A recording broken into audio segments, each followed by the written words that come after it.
The only people who don't want to disclose the truth are people with something to hide.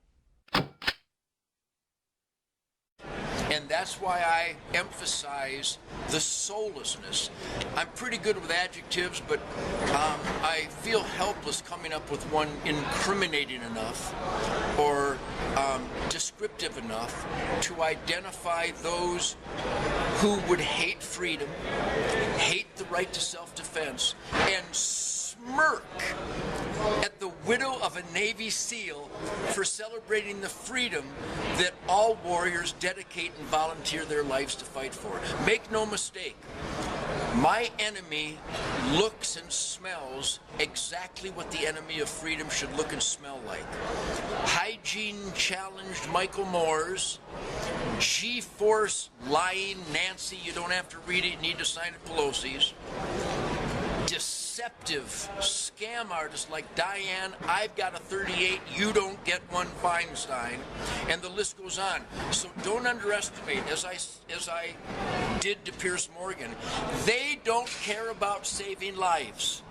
I know that's a terrible thing to say, and it pains me to say it, because I so love humans. I'm so surrounded by such positive, honest, buoyant humans every day that I'm in shock like you are and challenged to accurately describe the negative soullessness of people who would be against self-defense, because that's all the Second Amendment is about, that's all the NRA is about, is that we can defend our precious gift of life from evil no matter how it materializes. And those that would smirk at the widow of a Navy SEAL hero is a perfect representation of who's on the other side of the line drawn in the sand. I'm on the side with Glenn Beck and Chris Kyle and his widow. I'm on the side with the warriors and freedom lovers, honest people, productive Americans.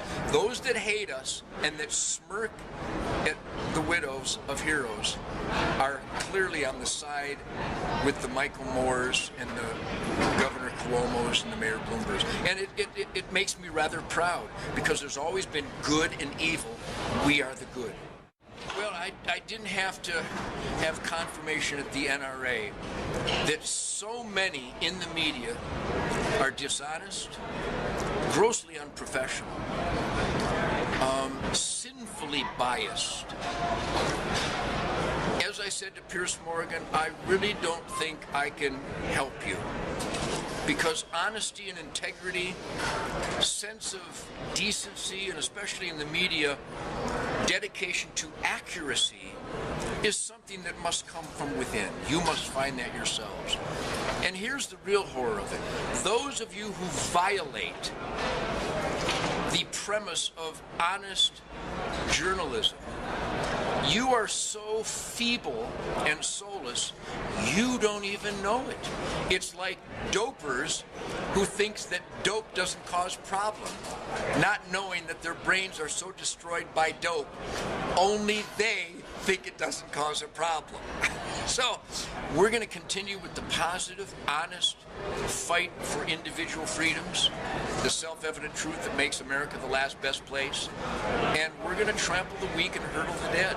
We're going to overcome the dishonesty and the entrenched bias in the media, and we're going to shine the light on freedom and truth while spotlighting the cockroaches, and I will continue to go Pierce Morgan on you.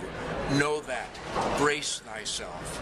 Well, I don't have teleprompters, I don't have a script, I don't have any writers, but I have a heart and a soul and an intellect, and a radar that picks up on the spirit of the positive Americans that I hang with, perform with, work with, hunt with, and celebrate the National Rifle Association with.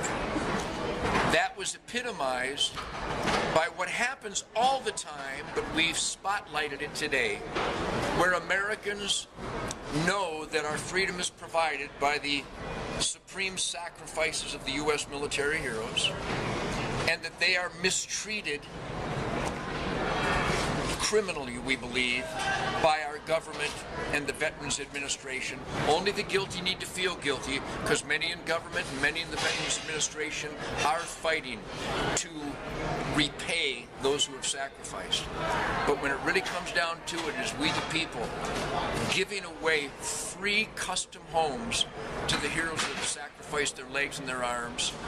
And we're fighting to stop the tragedy and the curse of increased suicide in the veterans of America by reaching out to them like we did today and giving away 2 custom homes to heroes of the United States military who need that help, need that salute, and need that thank you. And again, it goes on all the time. I hope the media does cover it, not because of me or those that gave and volunteered to help the deserving, but because more and more Americans, as they learn that we can reach out to the military heroes, Americans, good Americans, always do. And to be fair, some of my liberal friends and some of those that wander into the enemy territory and the line drawn in the sand, they are also very generous.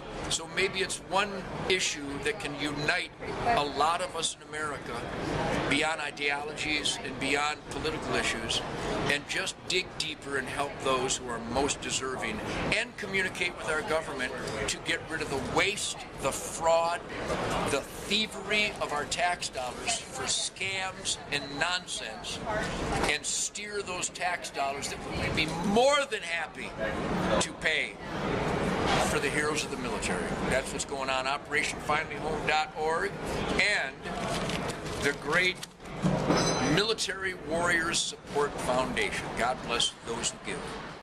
The only people who don't want to disclose the truth are people with something to hide.